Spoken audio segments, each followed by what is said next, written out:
Nuestro mundo es tan inmenso que en él existe infinidad de lugares inescrutables, los que muchos de ellos no han podido ser inspeccionados en su totalidad. Vaya, ni siquiera en un 15%, por lo que nadie puede asegurar que estamos solos o que somos sus únicos habitantes en él. En sus más recónditos lugares pueden albergar criaturas, entes o seres que jamás imaginamos existieran. En sus mares, por ejemplo, en algunas partes el hombre no ha podido llegar a su límite profundo. Sus límites de metros lo hacen muy peligroso, ya que su presión sería tanta que sin importar la protección que llevasen, les haría explotar la cabeza al agolpar fuertemente en su cerebro. También existen cavernas, y son tan inmensas que si entraras en una de ellas, no sabrías lo que pueden habitar allí y tal vez ya no regresarías. De tan solo imaginarme una muerte en una de ellas por algo desconocido, se me eriza la piel, y sin lugar a dudas sería algo escalofriante. Sus selvas y montañas, otros parajes muy enigmáticos. El corazón de algunos de estos lugares tampoco han sido inspeccionados en su totalidad. El hombre no ha sido capaz de llegar a ellos por su inmensidad. Y es en estos sitios donde tal vez existan estos seres monstruosos de los que mucha gente habla, pero que no tiene pruebas. Les voy a platicar algo que me contó mi abuelo. Esto tal vez sea real o tal vez no. Ya depende de la credibilidad del oyente o lector. Mi abuelo asegura que fue un suceso real. Él cuenta que en su juventud tuvo un amigo. Era cazador de leyendas y buscador de oro. Se adentraba en lugares alejados, donde era poco común que gente normal se atreviera a internarse en ellos. En regiones poco transitadas podría ser más posible encontrar esas cosas tan codiciadas por el hombre. Mi abuela en ocasiones lo acompañaba en alguna de sus aventuras. Por eso sabía que existían seres poco vistos por los humanos en nuestro plano terrestre. Dijo, un día llegó a casa para invitarme a una diligencia muy interesante. Había recibido información sobre un animal monstruoso existente en un lago que estaba desapareciendo los habitantes de una aldea alejada de la civilización. No era una información muy sólida, ya que nadie sabía qué tipo de animal era, porque hasta ahora no había sido visto de manera concreta, pero debía ir, nunca dejaba un caso sin investigar. Sabía que yo también era muy aventurero, me gustaba la emoción, y aunque dicha comunidad se encontraba en un país lejano, sin pensarlo dos veces acepté su invitación. Se pronosticaba una aventura emocionante. Mi amigo me conocía bien y supuso que no me negaría, por eso compró los boletos anticipadamente para viajar en tren. En ese tiempo viajar en tren era lo más común. Preparé mis cosas, solo lo más necesario. Debíamos partir inmediatamente.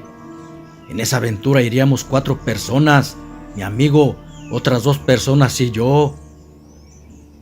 Cuando llegamos a la estación, los demás ya nos estaban esperando. Uno se llamaba Fabián, otro Camilo y mi amigo René. Abordamos la enorme máquina, el viaje sería largo, así que tratamos de hacerlo ameno, disfrutando de los hermosos paisajes que el tren duraría en su trayectoria. Caminamos durante 5 días hasta que llegamos a un mediano pueblo. De ahí seguimos a caballo por veredas en su tupida vegetación hasta cierto punto, para después continuar en lancha por un río que desembocaba en la laguna, puesto que no había acceso para hacerlo en vehículos. Y así lo hicimos, nos internamos a caballo en la espesa jungla. Un guía nos llevaría hasta esa aldea. Después de haber caminado por horas, decidimos acampar. Estaba por caer la noche. Continuar sería muy peligroso. Estábamos en medio de la nada y en esa selva abundaban leones, tigres, animales ponzoñosos, entre muchos peligros letales. Sin descartar los mosquitos, quienes podrían transmitirnos el dengue, un virus de muerte, donde la noche era su preferida para atacar. En esos lugares el miedo es mucho, pero la adrenalina lo es más, y nos hacía vivir cada momento con emoción. Por eso de vez en cuando tenemos que disparar nuestras armas para alejar las bestias que nos rondaban. También era muy necesario tener una fogata para alumbrar nuestro entorno y aminorar el terrible frío que hacía en la jungla de noche.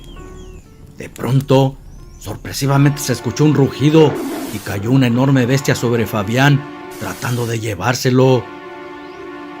Yo tenía mi rifle a la mano. Rápido corté tiro y le disparé. Estaba muy oscuro, pero mi tiro entró por la cabeza del animal, evitando que le hiciera daño de muerte a nuestro compañero. Al revisar a Fabián, estaba con vida y vimos que se trataba de un tigre quien lo había atacado. Afortunadamente solo tenía heridas leves y podría continuar sin ningún riesgo.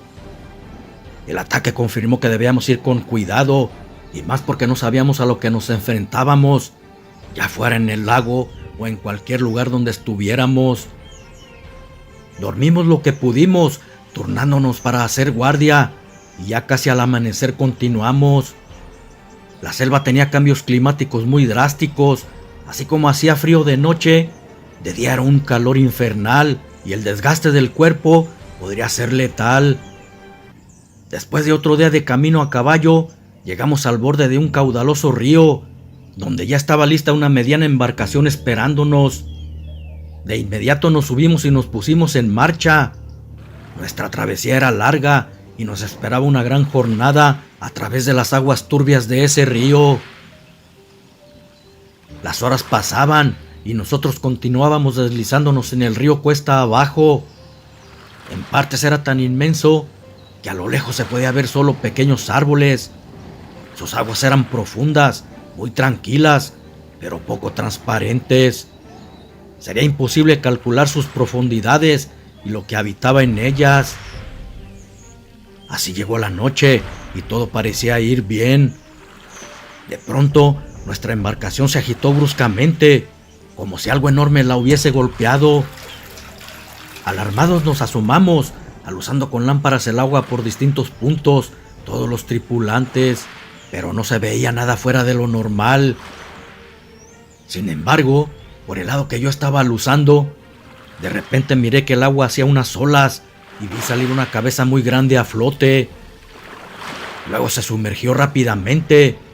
Casi podía asegurar que no era un animal común, porque se vio enorme. Mediría algunos 2 metros de diámetro esa cabeza, y le vi parecido a la de una descomunal rana. No sé, así me pareció. Además, sus grandes ojos estaban muy rojos. Se los dije a mis compañeros, pero ellos pensaron que posiblemente había sido un caimán, ya que en esas aguas abundaban. No obstante, cuando dijeron eso, también se me hizo extraño, porque desde que nos habíamos embarcado, no vimos ningún cocodrilo en esas aguas.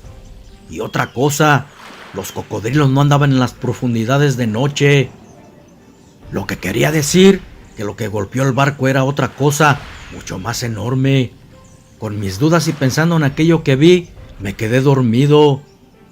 Antes del amanecer me despertó el grito del capitán, diciendo que estábamos por llegar, y media hora después arribamos a un pequeño desembarcadero y abandonamos el barco. Regresaría por nosotros en 2 semanas. Luego caminamos aproximadamente 1 hora hasta que llegamos a la aldea, la cual se conformaba de algunas 100 chozas, las que eran habitadas por nativos pacíficos. Nuestro guía los conocía bien, hablaba su lengua y sería el traductor. René les dijo a lo que veníamos, pero cuando preguntó por la bestia que se estaba llevando a la gente, el jefe de la aldea se mostró atemorizado, guardando un momento de silencio. Luego dijo que era un ser que salía del lago. Ninguno que estuviese vivo podría describir cómo era. Los que lo vieron estaban muertos. Pero al parecer era muy enorme, porque cuando aparecía se llevaba a los pescadores dejando su canoa destrozada sin ningún rastro de ellos. Incluso ya se había llevado a algunos de las orillas, por eso estaban atemorizados. Mi abuelo dice que cada quien llevaba un rifle de alto poder que fácilmente mataría a un elefante, pero que además de eso, él traía arpones balleneros. Tiburones no podrían ser, tampoco ballenas, puesto que no era agua salada, pero si el ser venía del agua, solamente con arpones podrían darle muerte. Así empezaron su cacería. Pusieron redes ocultándose entre los matorrales a las orillas del lago, con sus armas listas para disparar. Por un par de días no pasó nada, hasta que una mañana que dos mujeres estaban lavando en el lago, las redes se empezaron a mover bruscamente cerca de ellas, como si hubiesen atrapado algo. Al momento gritaron asustadas y nosotros corrimos para sacar la red. Entre los cuatro comenzamos a tirar de ella con mucha fuerza. Sin embargo, lo que estaba atrapado era muy poderoso, porque ni entre los cuatro podíamos con él. La red era muy grande y no se veía lo que había atrapado. Solamente se veía un fuerte agitar del agua al estar tratando de escapar aquel ser. Después de estar luchando un tiempo, un pie de Fabián se enredó en la red y fue arrastrado junto con ella. Accionamos las armas disparándole, tratando de hacer que lo soltara, y aunque acertamos muchos tiros de ellos, nada pudimos hacerle y se lo llevó al fondo. Luego tomamos una canoa y fuimos en su busca, pero solo encontramos parte de la red destrozada. De Fabián no había nada. Aquel ser iba por las mujeres que estaban lavando, pero se llevó a nuestro compañero, dejándonos consternados. No lo vimos, pero por la fuerza que tenía, pudimos constatar que era enorme y voraz. Las palabras del jefe aldeano eran ciertas, ya que lo que habitaba esas aguas era muy poderoso y difícil de matar. Ahora entendía por qué no había cocodrilos en el río. También estaba acabando con ellos, o se habían ido por temor. Tomamos un bote y fuimos en busca de nuestro compañero. Íbamos bien armados, incluso yo llevaba también mi arpón cazaballenas, pero no vimos ni a Fabián ni a la bestia. Lo más seguro es que se lo llevó a las profundidades y ya no saldría hasta que tuviese hambre nuevamente. Solo miramos la red, pero estaba totalmente destrozada, como si la hubiesen cortado para escapar de ella con filosas navajas. Entonces nos regresamos desalentados y muy tristes, lamentando la pérdida de nuestro compañero y amigo. Sabíamos que esos eran los riesgos. Por días estuvimos esperando que aquel maldito engendro apareciera, pero o era muy listo o andaba cazando en otro lado saciando su hambre, porque no se veían señales de él. Hasta que una noche en la madrugada, cansados de estar esperando a la bestia, nos fuimos a descansar un par de horas. Aún no me dormía, pensando qué tipo de animal habitaba esas aguas, cuando escuché gritos de gente afuera. Desperté a mis compañeros, que ya estaban dormidos. Tomamos nuestras armas y salimos rápido para ver qué eran esos gritos. Quedé estupefacto al mirar el por qué gritaban los aldeanos. Afuera, un monstruoso ser tenía atrapada a una mujer en una de sus ventosas manos, mientras que los aldeanos lo atacaban con palos, lanzas y machetes, tratando de liberarla. Pero eso no le causaba ningún daño. Su estatura era descomunal, fácilmente medía alrededor de 6 metros. Sus facciones también eran monstruosas. Era un batracio enorme, con forma de rana. En sus manos tenía garras, igual que membranas entre un dedo y otro. En su piel se adhería a lo que tocaba, como si tuviese pegamento, y de su boca le brotaban grandes colmillos. Saliendo de nuestra sorpresa, empezamos a disparar, y por la descomunal anatomía que tenía, no fallamos ni un tiro. Pero las balas parecían no afectarle mucho, porque ni siquiera se movía al impacto. La bestia con su otra mano se defendía furiosa, tirando golpes acertando en algunos de los aldeanos, quienes gritaban aterradoramente, cayendo muertos con sus huesos triturados. De repente, soltó a la mujer, pero sorpresivamente, de su boca salió una lengua alcanzando una distancia de 3 metros, y con ella atrapó a Camilo. Verdaderamente era escalofriante ver cómo trataba de liberarse de esa pegajosa lengua sin poder lograrlo. Y antes de que nosotros pudiéramos hacer algo, la volvió a enroscar, engullendo a nuestro compañero de una sola mordida. Solamente alcanzamos a escuchar un grito espeluznante antes de ser devorado totalmente. ¿Qué demonios era eso?, me preguntaba aterrado mi amigo René. No tenía respuesta a su pregunta, porque lo mismo me preguntaba yo. Seguíamos disparando, pero nuestras balas atravesaban su cuerpo gelatinoso y la herida se volvía a cerrar inmediatamente. Parecía que nunca cesaría su voraz apetito, porque su lengua atrapaba más aldeanos y se los tragaba rápidamente. Yo pensé que también haría lo mismo conmigo y que muy pronto estaría dentro de su panza junto con los demás, y eso me llenaba de terror. De repente, miré que con su lengua atrapaba a mi amigo René y se lo llevaba hacia su boca, quien se defendía valientemente. Y miré que a corta distancia descargaba su rifle directo a la cabeza y con él mismo le daba culatazos, tratando de hacer el más daño posible para que no se lo tragara. Me di cuenta que los disparos de René en la cabeza sí le habían afectado. Eso quería decir que tenía partes vulnerables. Por eso era vital acertar en su punto débil antes de que se tragara a mi amigo también. Ya no tenía balas en mi rifle y eran pocos los aldeanos que quedaban de pie. Pero si nuestras armas no le podían hacer daño a la bestia, mucho menos las de ellos. Mi amigo gritaba aterrado al imaginarse que iba a ser devorado. Entonces tomé un arpón firmemente, con mucha fuerza. Era lo único que me quedaba. Si eso no lo mataba, irremediablemente moriríamos todos. Se lo lancé con todas mis fuerzas, al mismo tiempo que cerraba mis ojos, rogándole a Dios que diera en su punto débil. Cuando los abrí, miré que el arpón daba directo en su pecho, incrustándose en su corazón. Al momento del impacto, la bestia soltó a René y, emitiendo un horrible bramido, cayó en el lago. Mirábamos cómo se agitaba el agua al revolotearse herido de muerte, hasta que se hundió completamente. En realidad no supimos si había muerto por la herida de mi arpón, porque aunque buscamos su cuerpo, no lo encontramos. Aún así, los aldeanos estaban agradecidos con nosotros por haberlos librado de esa temible bestia. El resto de los días que estuvimos en esa aldea no sucedió nada, hasta que llegó la embarcación por nosotros para llevarnos a nuestra comunidad. Habíamos perdido a 2 de nuestros compañeros. Solo esperábamos que mi arponazo haya terminado con esa monstruosa bestia. Hay sucesos tan incomprensibles, sacados fuera de la razón. Muchos no creen en esto, aunque hayan tenido alguna experiencia sobre lo paranormal. Les buscan una lógica para seguir no creyendo. Sin embargo, todo esto existe. Los abuelos o la gente longeva ha vivido mucho sobre estas cosas. Son quienes atestiguan de que sí suceden, y yo les voy a contar una.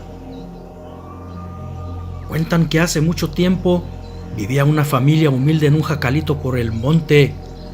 Sobrevivían de lo que el hombre sembraba y de la leña que llevaba al pueblo a vender. Se llamaba Jacinto. También su joven esposa de nombre Zenaida contribuía lavando ropa en el río y torteando a mano en un fogón. De esa manera ayudaba un poco a Jacinto. Tenían 3 hijos, 2 hombrecitos y una mujercita. Pedro de 12 años, Julio 9 y Amanda 7. Todos los días se levantaban a las 5 de la mañana. Primero hacía sus labores en los sembradíos que estaban allí mismo en sus tierras, a un lado de su jacal. Las milpas lo rodeaban y Zenaida, su mujer, temprano le llevaba lonche. En el cerro hasta los tacos de frijoles son riquísimos y ellos los disfrutaban calentándolos en brasas.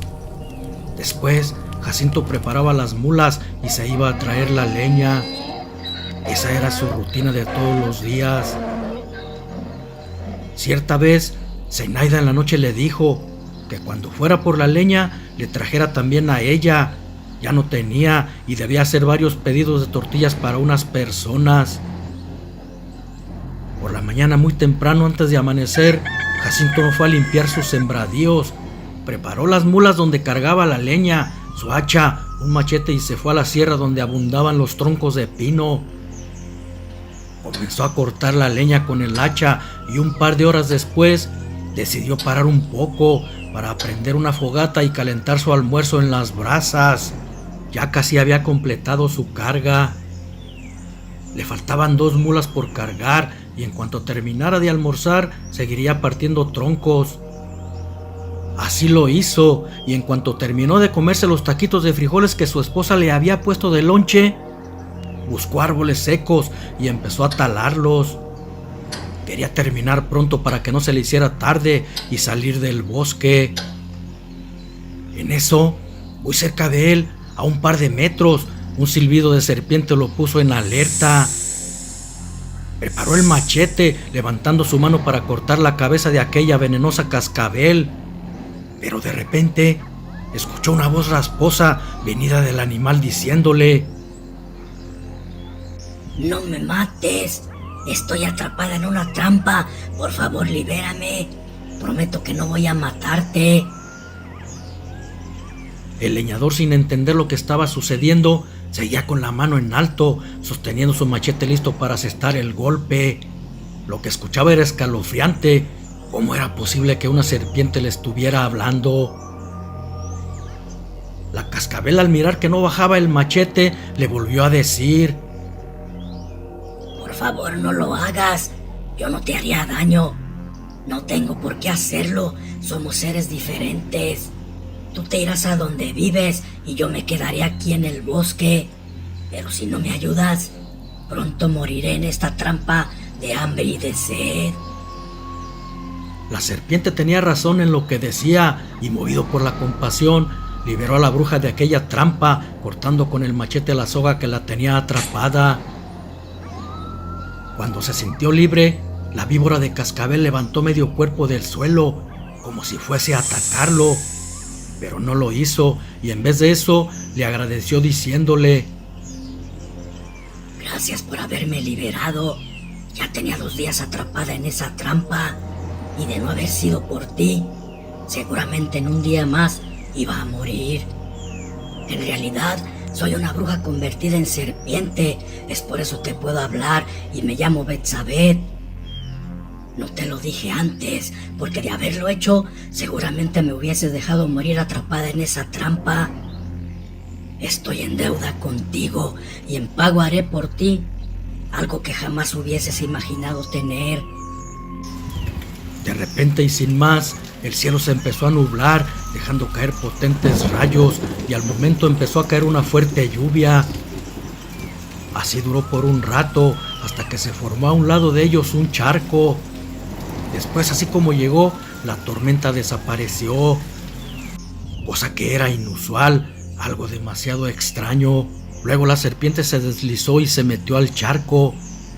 Hacía como si se estuviera bañando, pronunciando unas extrañas palabras. 2 minutos después, se salió y le dijo a Jacinto que tomara de ese charco y que también se metiera desnudo. Dudando de lo que le decía aquel animal, se quedó quieto sin moverse. Pero la serpiente insistió, diciéndole que lo hiciera antes de que el agua fuera consumida por la tierra. Esa agua le daría poder, algo que nadie tenía en el mundo. Entonces, sin pensarlo más, se desnudó, tomó del agua y se metió en ella, haciendo lo que la serpiente bruja le decía. Después de eso, ante los ojos del leñador desapareció, emitiendo una escalofriante risa. Luego, el leñador terminó de cargar las mulas y se fue extrañado de lo que había vivido. Cuando llegó a su casa, su mujer ya lo estaba esperando, preocupada de no saber nada de él. Tenía perdido más de 24 horas. Dibujando una mueca de impresión en su rostro, le dijo que no podía ser. Si él había salido en la mañana, cuando mucho tendría 12 horas de haberse ido por la leña. Pero ella le respondió que no, porque se fue el lunes por la mañana y ya eran las 6 de la tarde del día martes. Jacinto quedó aún más sorprendido. No podía dar crédito a lo que escuchaba. Entonces empezó a contarle lo que le había sucedido con aquella serpiente, cosa que relacionaron con el tiempo que él había desaparecido sin sentir. Tal vez aquella bruja lo había acelerado para que pudiera encontrarla y así liberarla de aquella trampa. Ahora solamente tenía la incertidumbre de cuál sería el poder que según ella le había otorgado en agradecimiento por haberla salvado. No obstante, pronto lo iba a saber, porque un día que andaba cortando leña, se había llevado a su hijo Pedro, el mayor de los tres, y al estar cargando sus mulas con la leña, de repente escuchó un grito escalofriante de su hijo, y al voltear miró que un enorme oso lo estaba atacando. Presuroso tomó su machete y empezó a darle machetazos a la bestia, tratando de salvar a su hijo. Pero aquel oso también lo agarró, hiriéndolo de muerte con certeros zarpazos. El enorme animal también estaba herido de muerte y cayó al piso muriendo desangrado. Por unos momentos todo quedó en silencio, un silencio de muerte, donde solo el aire se escuchaba con un tétrico silbido en medio de los tres inertes cuerpos tirados en el piso. De pronto, las mortales heridas de Jacinto empezaron a cerrarse por sí solas. Su cuello casi había sido cercenado por una de las garras del oso, pero de igual manera cerró en cuestión de segundos. Parecía increíble, pero ese era el poder que la serpiente bruja le había otorgado, el de no morir nunca. Sin entender lo sucedido, miró a Pedro muerto, destrozado por el oso, y a un lado la bestia muerta también por sus machetazos. Con un desgarrador llanto, tomó a su hijo, lo subió al caballo y se fue rápido con la esperanza de que pudiera salvarlo un doctor. Pero ya era tarde, nada podía hacer. Las heridas habían sido mortales. Su mujer estaba devastada por la pérdida de su hijo, pero le agradecía a Dios de no haberlo perdido a él también, porque después de contarle lo que pasó, se dio cuenta que de milagro no murió también. No obstante, había algo que no comprendía. ¿Cómo era posible que sus heridas habían sanado por sí solas si eran mortales? Eso era algo inaudito. Lo que quería decir que la bruja le había dado un gran poder. Ahora solo restaba esperar qué vendría en el futuro. Transcurrieron 2 años de aquel nefasto suceso. Ahora Julio tenía 11, y un día que venían de la leña, el caballo de su hijo se asustó al atravesarse una serpiente entre sus pezuñas. Encabritado por el miedo, relinchó y en su reparo tumbó a Julio, quedando uno de sus pies atorado en el estribo, y al desbocarse, corrió aterrado arrastrándolo por el camino. Su padre Jacinto, al ver eso, azuzó su caballo para tratar de detener al de Julio y dejara de arrastrarlo. Pero en la loca carrera de su caballo y por lo escarpado del camino, este se enredó con sus mismas patas y rodó junto con el leñador, chocando sus cabezas entre las rocas salientes de la vereda, que al chocar contra ellas, sin duda habían tenido una muerte inminente. Pero de repente, las patas del caballo se empezaron a mover. Al parecer estaba vivo. Sin embargo, quien salió de entre ellas fue Jacinto vivo, sin un solo rasguño. Fue algo de no creer, pero con esto ya no había duda. Estaba seguro que era verdad lo del poder de la bruja. Nada podía matarlo. Cuando encontró el otro caballo, miró a su hijo, muerto entre sus pezuñas, destrozado por las piedras al haber sido arrastrado entre ellas. Fue otra pérdida más que casi hizo enloquecer a su madre Zenaida por el dolor. Son cosas de la vida. Nacemos para morir y tarde que temprano llegará el momento. Pero para Jacinto era más doloroso, porque había perdido a 2 de sus hijos ante sus ojos y estaba entendiendo el precio de su poder.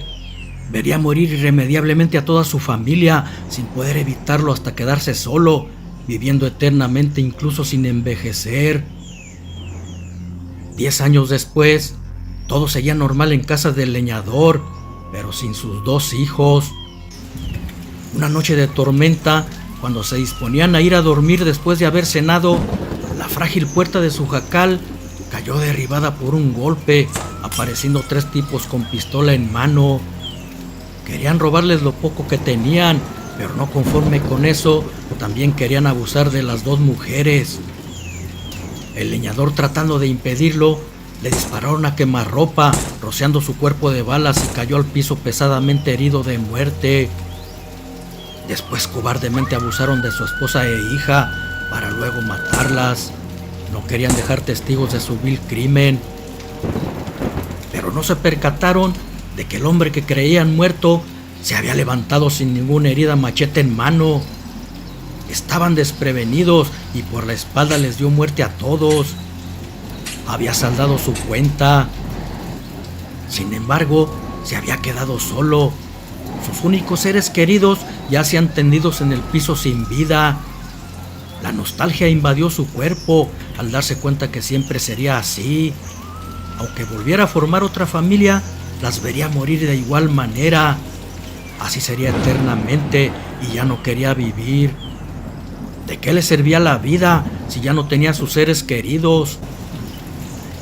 Salió de su humilde casa. La fuerte tormenta mojaba su cuerpo y con desesperación gritaba el nombre de Betsabé una y otra vez. Deseaba que apareciera la bruja y le quitara el poder que lo había hecho tan infeliz de ser eterno, para un día reunirse con su familia en el más allá. Pero los rayos opacaban su voz y parecía que nadie lo escuchaba. De repente, un relámpago cayó a escasos metros de él, y con aquel rayo apareció una anciana de apariencia tenebrosa. Con una voz escalofriante le dijo que quién osaba llamarla. El hombre le contestó que ese nombre le había dado una bruja convertida en serpiente cuando la liberó de una trampa. La anciana reconoció al leñador y le dijo que su favor estaba saldado. No le debía nada porque ella otorgó un gran poder liberándose de la deuda. Jacinto respondió que lo sabía y era por eso que le había llamado, para que le quitara ese poder. Ya no lo quería, puesto que el poder debía ser para alguien sin corazón, alguien que no sintiera nada al perder sus seres queridos y vagar solo en el mundo por la vida eternamente. Era lo que le estaba sucediendo a él. En eso cayó un rayo, confundiéndose con la macabra risa de la bruja, y le dijo: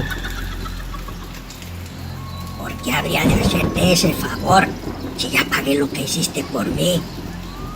Dime, si lo hago, ¿qué me darías a cambio? El leñador respondió que no tenía nada para darle, pero la libraría de su compromiso. Si una bruja con tal poder no valora su vida, entonces no valía nada. Además, le estaba regresando el poder que en un futuro podría utilizar dándoselo a otro a cambio de un favor.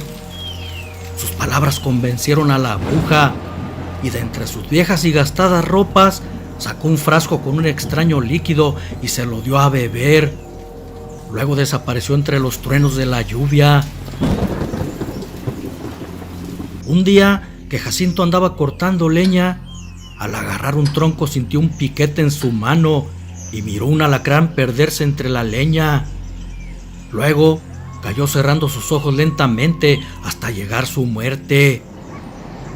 Lo había matado un piquete de alacrán, cuando no pudieron las garras de un oso, una caída entre las rocas, ni una lluvia candente de balas en su cuerpo, porque ya no tenía el poder que la serpiente bruja le había otorgado.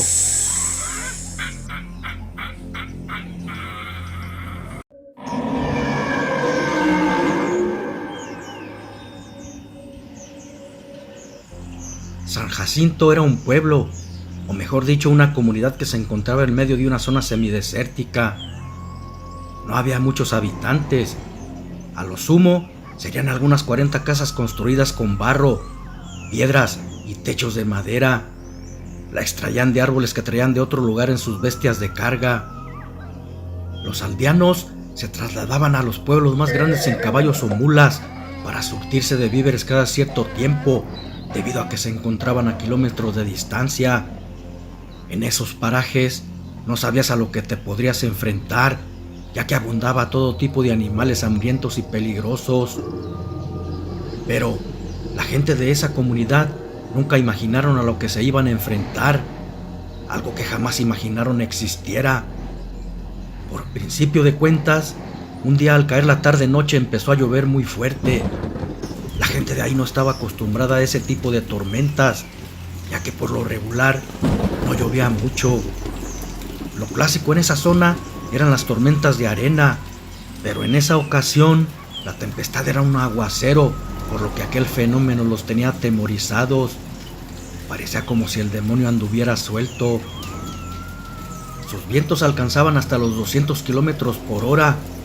Algunos techos de las casas eran arrasados como cáscaras de nuez al no estar bien cimentados. Sus moradores trabajosamente llegaban a la pequeña iglesia que les servía de refugio por ser la única edificación de concreto. La tormenta había sido tan sorpresiva que no les dio tiempo para refugiarse. Ya eran varias familias las que se habían albergado, puesto que sus casas habían sido arrasadas también. Los habitantes por primera vez estaban aterrados. Nunca habían presenciado nada igual. Particularmente el temor estaba en una casita, donde un hombre de nombre Ramón trataba de tranquilizar a su esposa y 2 hijas de 8 y 10 años. Estaban aterradas por la tempestad. La madera de su casa crujía, amenazando ser llevada por el viento. Los relámpagos y truenos hacían más aterrador el momento y le rogaban a Dios que detuviera ese diluvio, pero sus ruegos no eran escuchados. No querían salir de ahí para irse al refugio por miedo a ser tragados por la tormenta. Toda la tarde y madrugada llovió de esa manera y no fue hasta la noche del día siguiente que se calmó esa tempestad. Afortunadamente, solo habían sido pérdidas materiales, sin ningún deceso fatal. Sin embargo, los había dejado con pocos víveres, algunas mulas y caballos. Debían ir a un pueblo para traer comida, pero existía otro inconveniente: el camino sería más lento. La tormenta había dejado muchos desastres y su andar sería más lento. Además, el vendaval se había llevado casi todas las mulas y los caballos. Se prepararon 10 hombres, entre ellos Ramón, para irse por los víveres. Llevarían un caballo y una mula cada uno. Eran los que habían quedado vivos. Por la mañana tomaron un sendero. Aunque se esperaron toda la noche para que secara un poco el fango, aún estaba muy lodoso y las pezuñas de los animales se hundían en él, haciendo que caminaran con mucha dificultad. Por tal contratiempo, llegarían a su destino al día siguiente, caminando todo el día y la noche, si no tenían ningún contratiempo. Cada quien portaba un machete y un rifle, puesto que no sabían qué podrían encontrarse en esos lugares, y menos de noche. Ya en el camino, al ir avanzando cayó la noche, y los viajeros sentían que algo no andaba bien. El silencio sepulcral lo dejaba notar. De vez en cuando, solo se oían los grillos cantar y coyotes aullando en la lejanía. Felipe, quien iba a un lado de Ramón, se lo hizo saber, diciendo que si no notaba que había algo raro en el ambiente, parecía que los iban siguiendo. Le contestó que sí, por eso llevaba listo el rifle por cualquier sorpresa, diciéndole que él hiciera lo mismo. Ramón era quien dirigía la partida y en cierto punto a mitad de la madrugada les indicó que debían descansar un poco. Todos estuvieron de acuerdo y se organizaron para prender una fogata. Harían un poco de café y calentarían unos tacos que llevaban para calmar su hambre y el frío. Mientras unos amarraban los animales, 2 fueron por leña y los demás preparaban el lugar donde harían la fogata. Después, al estar tomando su café y cenando, los caballos se empezaron a poner nerviosos. Relinchaban y bufaban. Ramón mandó a 2 de los hombres a ver por qué estaban así. Luego, un par de minutos después, de repente se escucharon gritos aterradores seguidos de unos balazos entre escalofriantes gruñidos.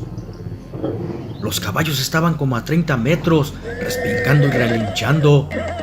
Todos corrieron para ver qué sucedía y encontraron a uno de sus compañeros agonizante por unas heridas profundas de garras.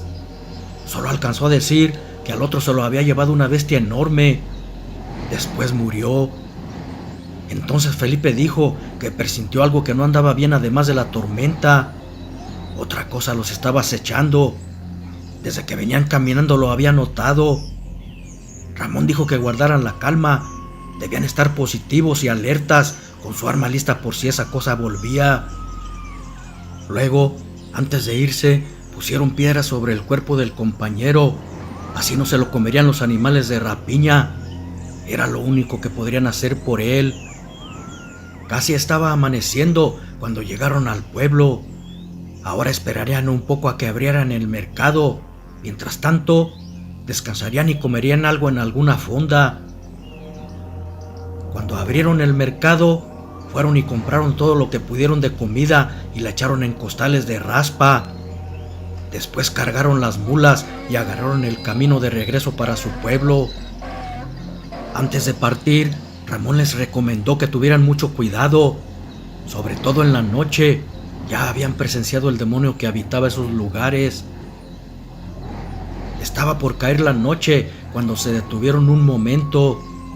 Querían descansar para no hacerlo de madrugada, así correrían menos riesgos de ser atacados por aquel ser desconocido. Una hora después retomaron su camino. Ramón le dijo a Felipe que se fuera atrás cuidando la retaguardia y él lo haría por delante. Llegó la noche y todo parecía estar en calma. Tenían algo a favor, la luna estaba redonda y alumbraba un poco el camino y su entorno. Sin embargo, eso no los salvaría de otro ataque, porque en eso, de entre los matorrales salió algo enorme, emitiendo un gruñido, y de tremendo salto atrapó entre sus garras a un hombre que iba montado en su caballo y se lo llevó. Felipe y Ramón le dispararon a tiempo, sabían que podrían herir a su compañero, pero debían intentar salvarlo también, y entre los disparos escucharon un gruñido de dolor y supusieron que lo habían herido. Las mulas, al presentir a la bestia y por los disparos, asustadas algunas se dispersaron. Tenían que juntarlas para seguir su camino, y Ramón, Felipe y otros dos fueron en su busca, mientras que los tres restantes se quedaban a cuidar los caballos y las mulas que no habían huido. Formaron un círculo con ellos para protegerse de la bestia. Ramón y sus compañeros casi habían terminado de reunirlas a todas, solo faltaba una. Entonces la vieron parada a un lado de un mezquite, como a 10 metros de ellos. Cuando se disponían a ir por ella, el feroz animal cayó sobre ella y de letales zarpazos y mordidas cercenó su cuello. Felipe y Ramón reaccionaron disparando sus armas, mientras que los otros dos no podían moverse por el miedo. Sus balas habían dado en el blanco y aquel animal estaba muerto a un lado de la mula. Era un ser desconocido para ellos. No se le parecía a ninguno, porque este era descomunal, con mandíbulas y garras enormes, de casi 3 metros de grande. Estaban asombrados de ver tal bestia. Nada podían hacer por la mula y cambiaron los víveres al caballo del compañero muerto y se fueron. Debían apurarse, ya habían perdido 3 hombres y no querían más muertes. Por los contratiempos tenidos, perdieron tiempo y esperaban no toparse con otro animal de esos para poder llegar vivos y pronto. Sus familias los esperaban con los alimentos. Siguieron su travesía, siempre alertas, cuidándose las espaldas uno al otro. Se imaginaban que en cualquier momento las garras de esa bestia rasgarían sus cuerpos. Pero para su fortuna, el resto del camino no sucedió nada y llegaron a su comunidad al mediodía. Cuando la gente de la comunidad se dio cuenta que faltaban 3 hombres, preguntaron que en dónde estaban. Ellos contestaron que lamentablemente habían muerto.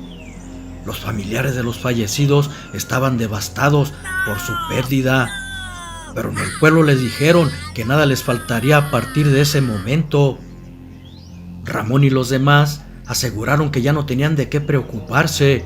Habían matado a esa bestia y por lo que notaron, desde que llovió ese ser apareció y estaban seguros de que la tormenta lo había traído. Cuando la esposa de Ramón y sus hijas lo vieron, corrieron a abrazarlo. Le dijeron que estaban asustadas. En el pueblo también habían escuchado los gruñidos de ese ser tratando de entrar a las casas. Asustados, se refugiaron en la iglesia y le dijeron que todos lo vieron. Era horrendo, muy grande, con sus ojos rojos, unas enormes uñas, muy peludo caminando en dos patas, pero que solo salía en la noche y en la mañana al revisar sus casas, algunas puertas estaban derrumbadas y un tiradero dentro de ellas. Ramón las abrazó y les dijo que el peligro había pasado, pero en su pensamiento rondaba una duda. Si la criatura andaba en el pueblo y también con ellos, quizás no solo era una. Lo que quería decir que tal vez había más y debían estar preparados. Un tiempo después, Ramón casualmente andaba por los rumbos de aquel ataque. Sin querer encontró dos esqueletos calcinados por el sol. Uno era de su compañero que se llevó del caballo la bestia. El otro era el de ese ser que había sido alcanzado por sus balas y supuso que ya no existía peligro.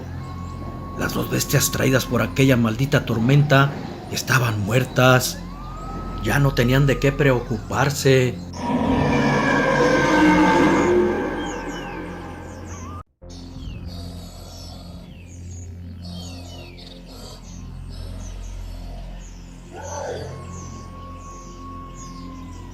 Este tipo de cosas por lo regular sucedían, o tal vez aún suceden en pueblos, comunidades que están a orillas alejadas de las ciudades, y por lo que mucha gente cuenta, antes era más probable que se vieran más estos entes o seres irracionales, incluso en personas que nunca imaginaste lo trajeran dentro de su sangre, impregnada por alguna maldición, o simplemente porque ellos mismos la buscaron.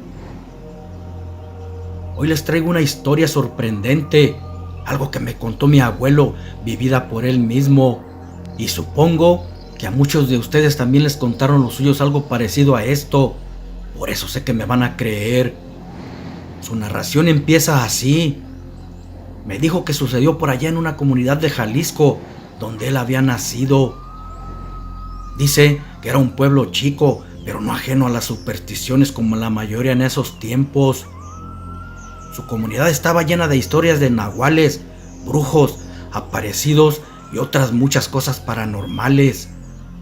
En ese tiempo, mi abuelo era muy joven, según dijo como de unos 20 años, y que aún no se casaba. Cuenta que en aquel pueblo no había padre y que un día llegó uno de mediana edad, quizás algunos 45 años. Venía de otra parte, nadie supo de dónde, ni siquiera sabían quién lo había enviado, pero su llegada fue todo un suceso, debido a que el lugar tenía mucho tiempo sin un sacerdote, y lo acogieron muy bien, confiando en su buena fe. Además de que parecía ser buen cura, miraron que también tenía mucho conocimiento en lo sobrenatural, porque hablaba mucho de eso, sobre todo de hechiceros y nahuales. La gente de esos lugares, al ser muy supersticiosa, se dejaban llevar por ese tipo de cosas. La superstición los dominaba, solo que esta vez no era errónea. En un principio todo era normal, con la diferencia que ahora se escuchaban las campanadas llamando a misa. Pero luego todo empezó a cambiar. La gente notó que sucedían cosas extrañas. Entre esas cosas, primero empezaron a desaparecer animales sin dejar rastros. Así fue durante algunos meses. Después mujeres, sobre todo las jovencitas entre 16 y 20 años. Los pueblerinos eran agricultores, sembraban maíz, por eso los alrededores estaban llenos de maizales y creían que alguien las desaparecía entre sus milpas. Luego, algunos dijeron que en las noches escucharon ladridos y aullidos que salían del templo. Tal vez eran de un perro que tenía el padre dentro de la misma. Pero también era extraño, porque un perro no aullaba ni rugía de esa manera tan atroz. Y por otro lado, nunca vieron al sacerdote llegar con ninguno. Decían que quizás alguien se lo había regalado. No obstante, ¿para qué quería el padre un perro si ni siquiera salía? Sin embargo, había quien aseguraba que había visto salir uno por entre los maizales y entrar a la iglesia por la parte trasera, y que por cierto era descomunal. Su estatura no era normal a la de un perro común. Supersticiosos como eran, Al escuchar esos chismes, se persignaban y temerosos corrían a encerrarse a sus casas. Después se perdió una muchacha, luego otra y otra. Nunca se volvía a saber de ellas, ya que no dejaban huellas. Igual sucedía en los alrededores y las comunidades estaban temerosas. Aquel padre, aunque no era muy viejo, extrañamente cada día se veía más joven y fuerte. Casi nunca lo miraban fuera del templo, menos de día, y por las noches se escuchaba aullar al animal y mucho alboroto entre los maizales, mas nadie se atrevía a investigar. En esos días se perdió una chica de nombre Alondra, hija de un hacendado del pueblo. Por cierto, era muy bonita y fueron a pedirle ayuda. Habían escuchado gruñidos espeluznantes al momento de desaparecer y querían su consejo, porque él sabía de esas cosas paranormales. Pero no estaba en la iglesia, por ningún lado apareció. Los habitantes la buscaron y también fue extraño, pero solo hallaron un osito de felpa impregnado de sangre y un pelaje negro muy grueso y áspero. Los parroquianos mejor optaron por encerrarse antes del oscurecer. Sentían temor de ser atacados por ese ser desconocido. Su miedo era mucho, pero en la mañana acudían al templo a pedir con toda su fe por las personas desaparecidas, tanto del pueblo como en los de sus alrededores, que también se estaban perdiendo. Una vez, el padre entró a dar misa. Vieron que traía un ojo parchado. Alguien preocupado le preguntó qué le había sucedido. Contestó que se había golpeado con un cirio y terminó pronto la misa. Se les hizo raro, pero no dijeron nada, porque iban a desconfiar de un sacerdote. Entonces, ese mismo día en la noche, se perdió Carmen, una muchachita de 16 años. Era quien le ayudaba al padre en las labores de la iglesia y nunca llegó a casa. Así que fueron a buscarla al templo, pero solo encontraron su rebozo entre un rastro con manchas de sangre. Ellos siguieron ese rastro y la encontraron ya anoche entre los sembradíos, a un lado de un gran perro negro agonizante en un charco de sangre. Al ver eso, todos quedaron helados por lo que estaban presenciando. Uno de los presentes le preguntó qué había sucedido. Ella, con los ojos llenos de lágrimas, su rostro ensangrentado y temblando de temor con un rifle entre sus manos, dijo: ¡Lo maté! ¡Lo maté! Temblorosa empezó a narrar lo sucedido.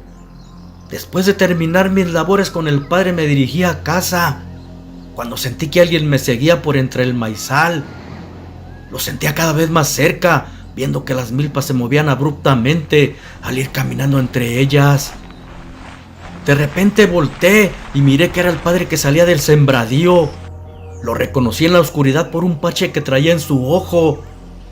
Tenía la mirada perdida y desesperado me empezó a decir que corriera antes de que fuera tarde. Le pregunté qué hacía aquí y por qué quería que corriera. Ya no contestó, solo comenzó a retorcerse entre gruñidos en el suelo. Miré que se estaba transformando en un animal, como perro, pero demasiado grande. Primero a sus manos y pies le salieron garras. Su rostro le creció y se le formó un gran hocico con enormes colmillos. El cuerpo se le llenó de pelo negro, muy grueso, y los ojos como de fuego. Luego se puso en 4 patas y se fue acercando a mí. Hasta ese momento pude correr, pero pronto me dio alcance. Luego ya no supe de mí. Cuando desperté, estaba en la iglesia, no sabía por qué, pero el nahual me había dejado viva en ese lugar. Estaba asustada y fui a mi casa sin que nadie me viera. Tomé un rifle que mi papá guardaba donde tiene la despensa. Agarré balas y regresé a la iglesia para bendecirlas. Antes había escuchado decir a alguien que solo así se morían los hombres lobo o nahuales. Después me fui por entre la milpa tratando de que no me encontrara, puesto que podría estar en cualquier lugar. Incluso podía olfatearme. Luego me vi perdida entre la oscuridad y tanta milpa, con mucho temor, sin saber en dónde me encontraba. De repente, aquella bestia saltó de entre la milpa y se puso frente a mí sin atacarme. Solo se me quedaba viendo. Aunque estaba aterrorizada, aproveché el momento y le disparé.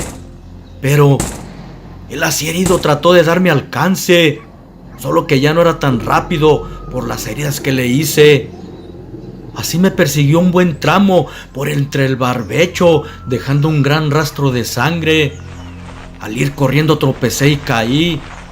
Como pudo, arrastrándose llegó hasta mí, pero tampoco me hizo daño. Allí se quedó agonizante con la vista clavada hacia mí. Imagino que por el rastro ustedes me encontraron. Por lo que la muchacha contó y por lo que ellos vieron, supieron que el padre era quien desaparecía a la gente para alimentarse de carne. Primero lo hacía con animales, pero su apetito era tan voraz que lo llevó a probar la carne humana. Por eso el instinto animal se impuso, bloqueando su razón. Según dicen, que cuando ellos prueban carne de personas, jamás podrán controlar la bestia que lleva dentro un nahual. Es la ley de esa maldición. Entonces, los que estaban allí, entre ellos mi abuelo, vieron cómo el perro, al exhalar su último suspiro, empezó a transformarse en humano frente a todos. También miraron que efectivamente era el padre. Tenía un balazo en su ojo. Se lo habían hecho en otro pueblo al querer llevarse a una muchacha. Pero la bala, como no estaba bendita, por eso no lo mató. Fue sepultado en un cruce de caminos lejos del pueblo.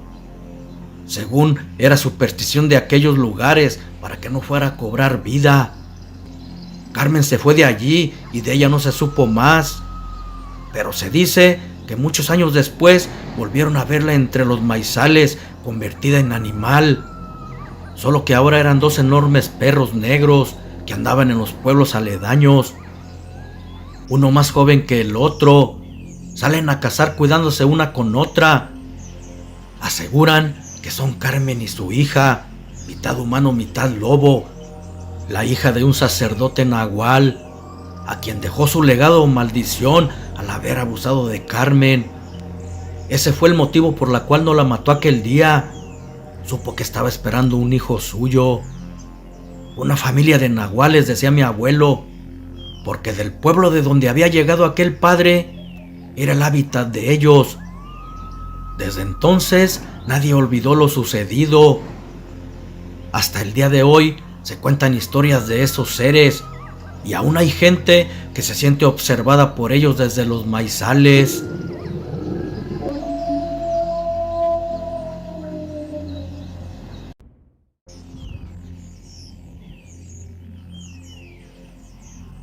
Hace mucho tiempo, en un poblado ubicado a las orillas de una ciudad grande, la gente vivía temerosa, puesto que hacía tiempo sucedían cosas extrañas.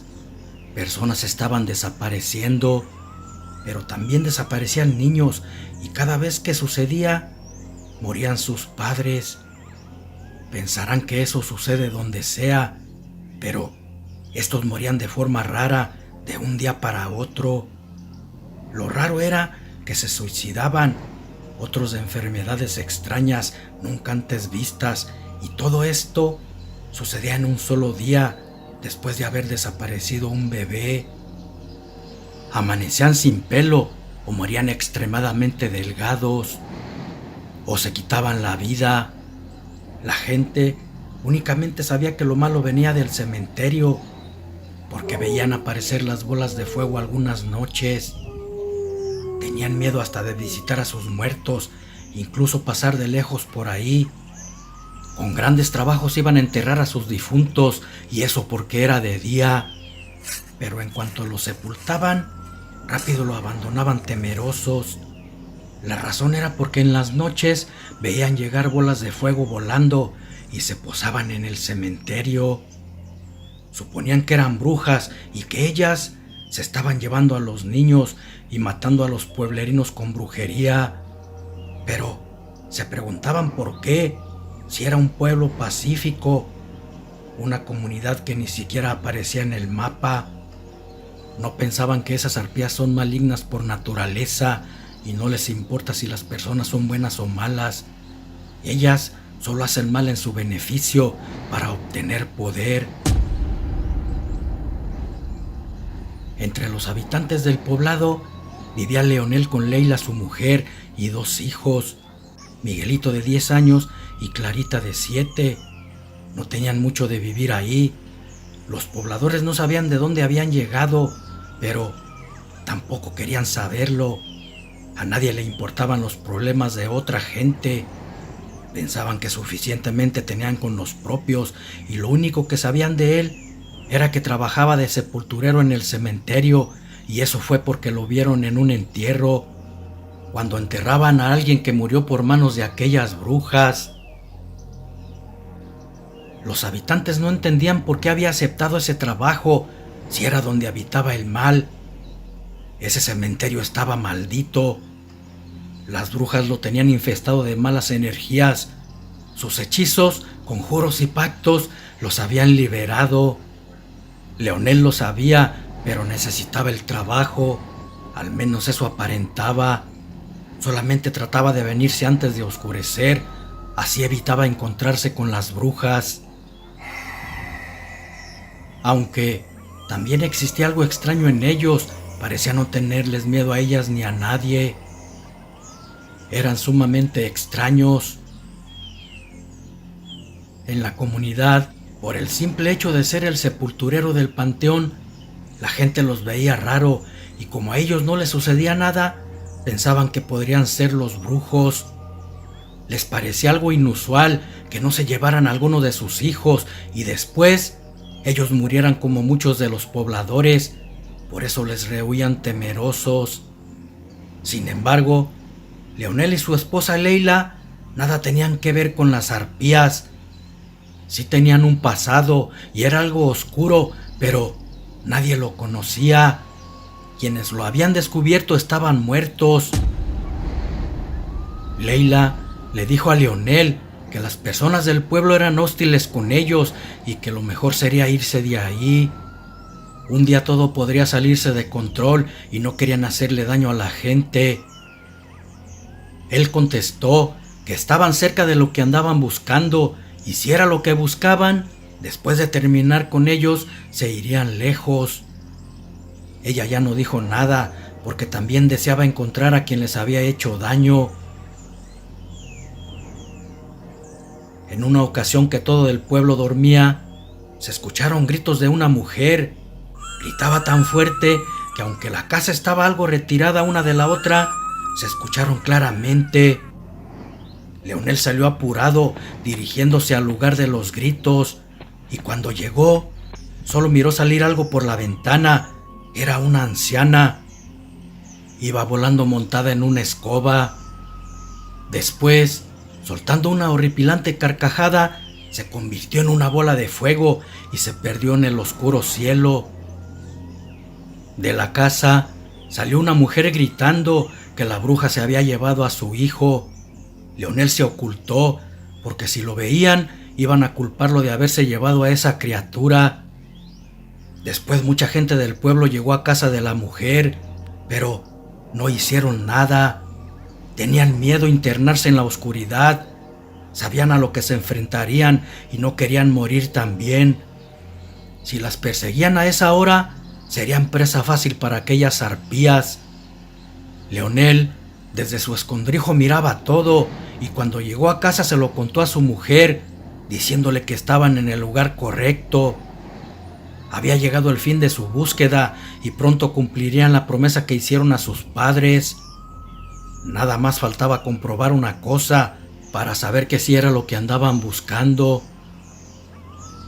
Un día después, los padres del niño que se habían llevado la bruja se quitaron la vida arrojándose a un profundo río. Con eso se dieron cuenta que sí era a quienes buscaban, porque así trabajaban esas brujas.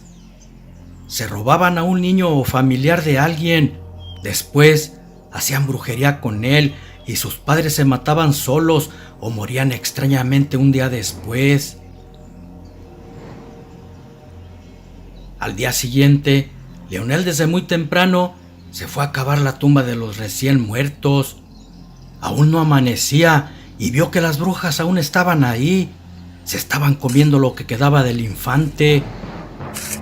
Eran 3 arpías muy horripilantes y lo alcanzaron a ver.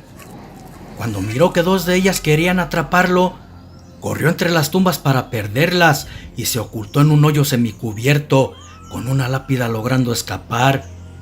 Luego, desde su madriguera, miró 3 bolas de fuego surcar por el cielo. Después salió, terminó las tumbas y se fue. Su mujer ya lo estaba esperando preocupada. También era una bruja, pero blanca, muy poderosa, y había visto todo lo que vivió Leonel por medio de su aura. Estaban vinculados y con su poder miraba lo que rodeaba a su esposo, aún a la distancia. No hubo necesidad que se lo contara, estaban en peligro y ahora sabían que debían actuar pronto. No obstante, aquellas mujeres aliadas de Satanás actuaron rápido y los sorprendieron convertidas en enormes pájaros, entrando por sus ventanas destrozándolas.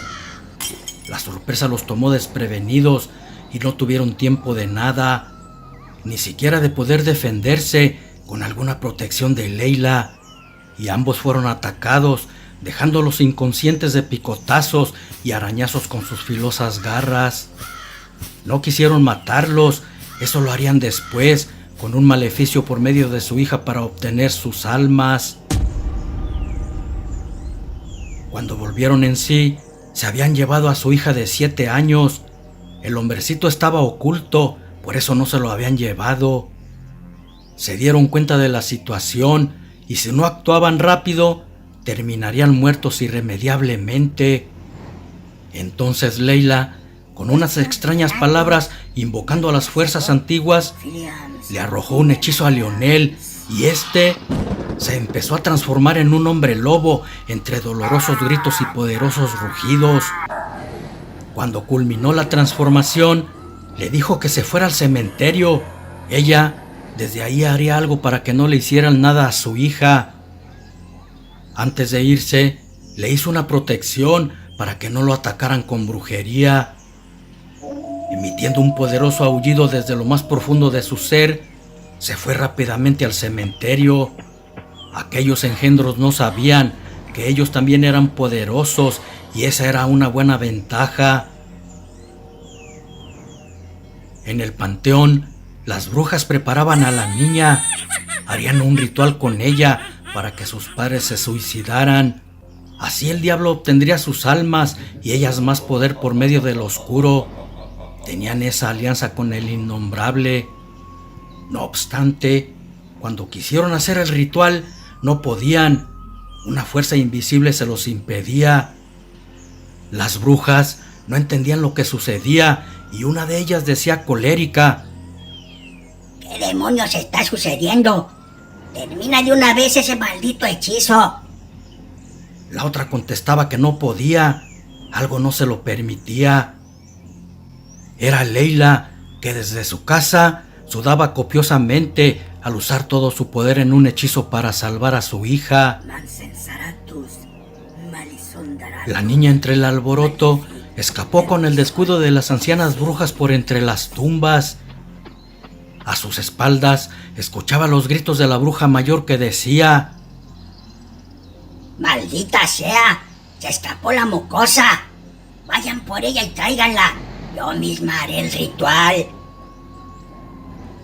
Se fueron tras ella y al estar a punto de atraparla, unas poderosas garras atravesaron sus cuellos. Leonel, convertido en Lican, las estaba cazando. Luego de una mordida desprendió su cabeza y emitió un aullido. La otra bruja, cuando lo vio, quiso atacarlo con sus hechizos. Sin embargo, por la protección de Leila, no le causaban daño. Trató de huir convirtiéndose en buitre, pero el lobo la atrapó con sus garras y con una de ellas atravesó su pecho sacándole el corazón. Luego lo arrojó entre las tumbas. Después se escuchó un rugido terminando en un poderoso aullido. Tomó a su hija entre sus garras y se fue. Leila desde su casa presenció todo y al ver que Leonel las había derrotado, exhausta se dejó caer al piso. Desde hacía tiempo andaban tras ellas. Habían hecho lo mismo con una hermanita de Leila y con un conjuro hicieron que sus padres se suicidaran. Pero ya lo habían pagado. De paso, libraron al pueblo de esas arpías, pero no se dieron cuenta de lo sucedido. Solamente encontraron los cuerpos de unas ancianas destrozadas en el cementerio. Tampoco supieron nada de Leonel y su familia, porque esa misma noche abandonaron el pueblo.